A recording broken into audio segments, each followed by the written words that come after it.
My name is Mikey O'Regan. I'm from Mahon Road in Youghal. I'm originally from Tallow Street, where we had a pub called the U3, better known as Minis. This is a model of the clock gate in Youghal, and was made by a man named Paddy O'Sullivan. He was a blacksmith in Youghal, and it was a hobby he started making Celtic crosses with, and then he moved on further, and he made a model of the clock gate here, and he also made a model of the Strand church in Youghal. My father opened the pub Minis in 1970, and he offered this piece actually originally to the council, but they said they had no place for it. So he was passing up, we were about to open, he was passing up and he said to my father, "I have a gift for you." And my father said, "What's that?" He said, "I have the clock gate outside and it's made of 31,000 matches, and I'd like to give you as an opening gift to the pub." There was 31,000 matches in it, and it was all the matches were collected in all the local factories. That was the carpets, Blackwater Cottons, Seafield. And it was hard to collect them because the match, you only could light one cigarette with the match at the time, because if the match burned down any slightly, he couldn't use it. So if the collection of the matches were actually, it took longer than he did to make it. You know, it was all the workers used to collect them for him.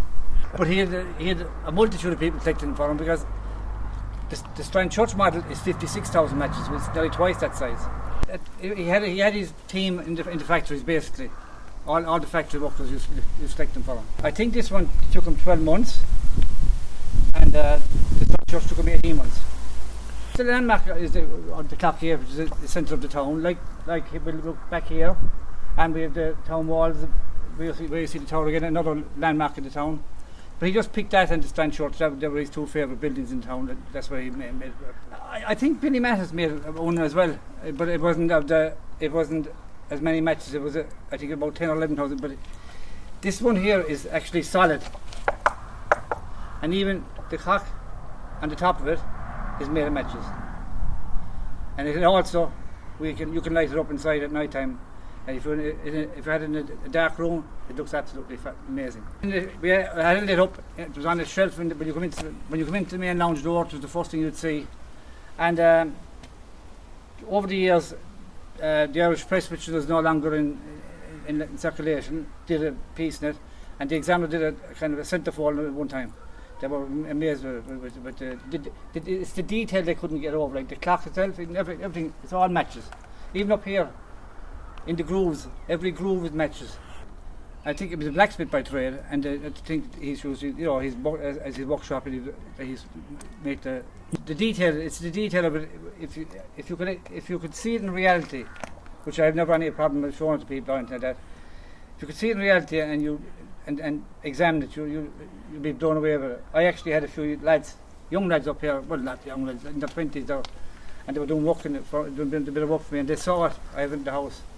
And they were absolutely blown away by it. I said, "I'd love to see. Why can't you display that somewhere where people could?" Because we don't even see matches now. They said, no one uses matches anymore. They mind to see. That's what they were intrigued with. That you could make something so nice and such detail with matches. So you use matches to be heads were taken off. Yeah, if you could actually see up close, you'll see where the top of the match, the sulphur part of it, is down to this. Down to the stick part, practically. Only it's swallowed. I've seen nothing ever like this one. Not because I have it, but I only have it because my father gave it to me. You know what I mean? And he only has it through the fabulous work of Paddy O'Sullivan. Some of the customers, like they brought people that were home from America or something, it's the first thing they go back into the lounge to show them this.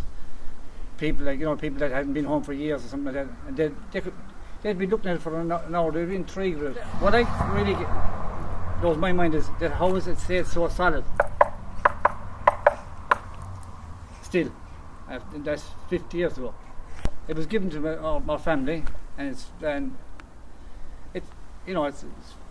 kind of momentum of my family. My mother and father are long gone, but he gave it to me, and he never said to me, you can just keep it or anything, but I just keep it. It means a lot to me. The Sullivan family and the people that come into the bar, you know what I mean? So people often ask me, sometimes they say, "Have you still got the clock gate?" And that, and they, I'd love to see it again. Like, I haven't seen it for so many years. And I would have no problem if people in the yard would wish to see it. Yeah, once I get it back. But I would know. I would, of course, I'd love to. The more we see it, the more I'd like it. Actually, if they were interested in displaying it around at any stage, any of the organisations, you know, even the library, if they wanted to show it for a while, I wouldn't have a problem with that. Because I don't think we've anything like this in the town as regards of, you know, it's so old and it's in such good condition still. You know, and if you just give a wife a cloth, whatever lacquer he used, he kept it in his shed, and a leak came in the shed. I don't think his wife wanted it in the house. It's so big. No, it was nearly twice this model, and there was a leak came in the shed, and it came in at the top of the steeple of the church, and he put it on the ground, and he went up in the chair, and he danced down top of the 56,000 matches. That's a true story. That's not hearsay. Paddy O'Sullivan was his name, and he was a blacksmith in town, and he was the father of the late Greta and Paddy O'Sullivan, better known as Dai, and also Billy, lives in the Golfleys Road in Youghal. The father was a good character, but very hot-tempered. But he said, like, for a man that was such hot-tempered, he had such patience. Then the opposite, we'll say, he admitted he had a temper himself, and then he could have such patience to create a model like this. That's what my father used to know from the Paddy used to always say, "Geez, Paddy, how did you, you know, go to that detail and not like, you know, sometimes get mad with it, you know."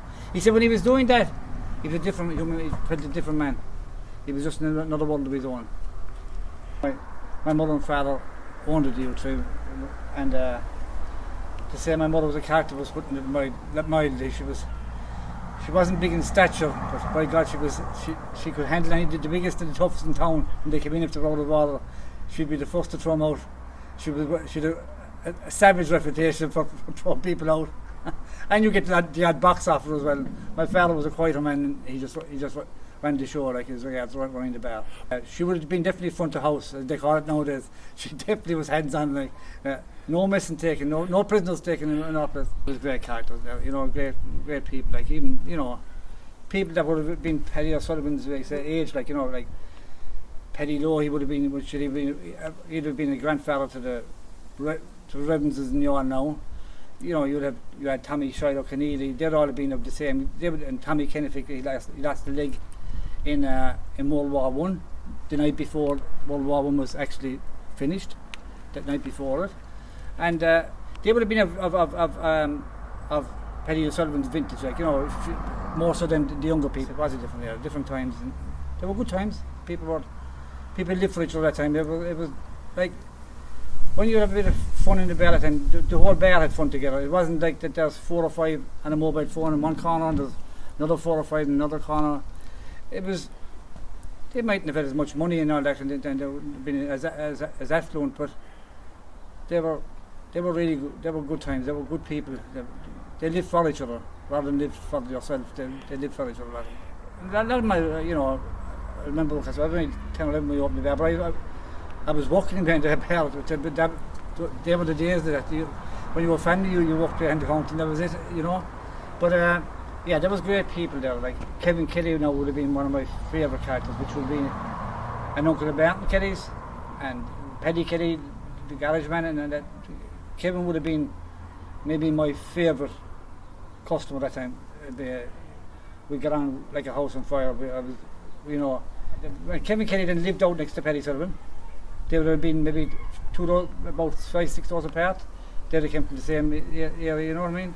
So yeah, they were great people. There'd be no more than that. No, it's kept well, nice and snug every day. Don't worry about it.